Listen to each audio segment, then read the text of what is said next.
Salut les amis, j'espère que vous allez bien. On continuera la lecture. La page 163. Sosie.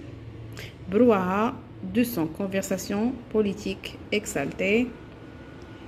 Cliquetis de l'argenterie et de la vaisselle, ça les ressemblait sur les tables et emporté à la cuisine, tintement des verres entrechoqués, la fumée de cigarettes et les odeurs entêtantes du vin et de la cuisine épicée, assaillir les yeux et les narines d'Hector dès qu'il entra dans le restaurant. Au fond de la salle, un couple de musiciens gitans essayait de se faire entendre par-dessus les vacarmes des clients. L'homme était au piano, sa partenaire à la mandoline portait un châle effiloché et une écharpe. Ses cheveux courts et hirsutes donnaient l'impression qu'on l'avait récemment rasé de force. Elle chantait une chanson espagnole qu'Hector n'avait jamais entendue. Hector repéra aussitôt Achouem à la table centrale, dans sa version publique habituelle, tapageur, bavard, hilar et charmant.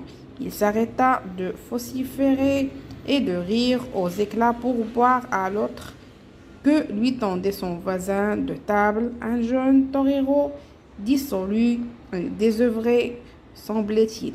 Hector s'immobilisa, amusé. Achouem leva l'autre en pot au-dessus de sa tête et fit couler le vin entre ses lèvres, puis il abondit à bout de bras verts d'eau passo, manifestement déjà très saoul.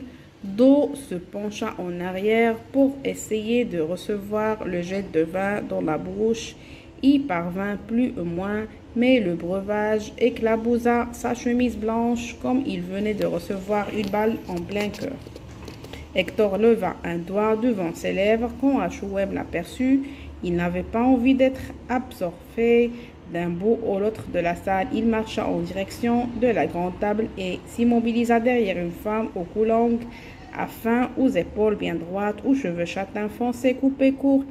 Elle était en train de dire d'une voix douce et claire de contralto. Bien sûr, la question demeure. Est-ce qu'un sport sanguinaire ou une forme d'art? Il s'adressait à un homme blanc qui tournait lui aussi le dos à Hector et qu'il répondit. C'est une forme d'art, oui absolument, mais bâtie sur un modèle tragique. Le taureau n'a pour ainsi dire aucune chance de s'en sortir, ce qui inclut toute possibilité d'action sportive, même si de temps en temps un matador est renversé ou blessé. Nous y retrouvons tous les éléments du rituel immémoriaux qui permettent de briser l'animal et de le saigner, de l'affaiblir et enfin de le positionner pour la mise à mort. Mais pour ma part, j'associe davantage cette activité à la musique qu'à la peinture ou comme Achouem a essayé de le faire dans Mon mort dans l'après-midi. À l'écriture, à la corrida, nous avons trois grands mouvements, le trétrécio de la Lydia. Les fameuses trois phases du combat. Le premier acte et le sûreté de Varas, c'est quand le taureau commence à charger. Peut-être y aura-t-il un achuchon. S'il accroche l'homme en passant près de lui, la plupart des taureaux ne font jamais mieux face à leur bourreau. Ensuite, il y a le deuxième acte, tertieux de bandrilas ou placement de bandril. Planté dans les muscles du cou du taureau, il brise encore un peu plus sa volonté et l'oblige à baisser la tête en vue de la mise en mort. L'acte 3 est la mort effective de la bête, tertieux de muerte, lui-même divisé entre deux parties. Le salut au président, l'utilisation de la muleta au cap rouge et puis l'estocade finale qui doit tuer le taureau et de le faire tomber là où il se tient. Il n'y a ni réel combat ni risque sérieux pour le torero. C'est un rituel artistique dont la clé est la mort de l'animal et qui nous vient de la Grèce antique et du Minotaure. Hector reconnut tout à coup la voix de l'homme blanc. C'était ce fils de Quentin Whitley, le critique d'art manifestement devenu fixation. Hector savait qu'il risquait de ne pas faire bonne impression sur Alva-Torino, mais il était d'autant moins capable de tenir sa langue s'il soupçonnait encore plus ou moins Quentin d'être l'auteur de crimes abominables survenus dans les quais de ans plus tôt. D'avoir tué Rachel après l'ouragan de la mort de la jeune femme, il l'avait cherché partout sans succès. Il avait fini par entendre dire qu'il était parti au Mexique, mais il n'avait trouvé aucune piste sérieuse pour se lancer à cette rousse. Eh bien, s'exclama-t-il d'un ton ironique, toujours à faire le beau, Quentin, avec vos prétendues complexités de la mythologie grecque. Le critique se retourna en sursaut, le nez méchement tordu vers la gauche.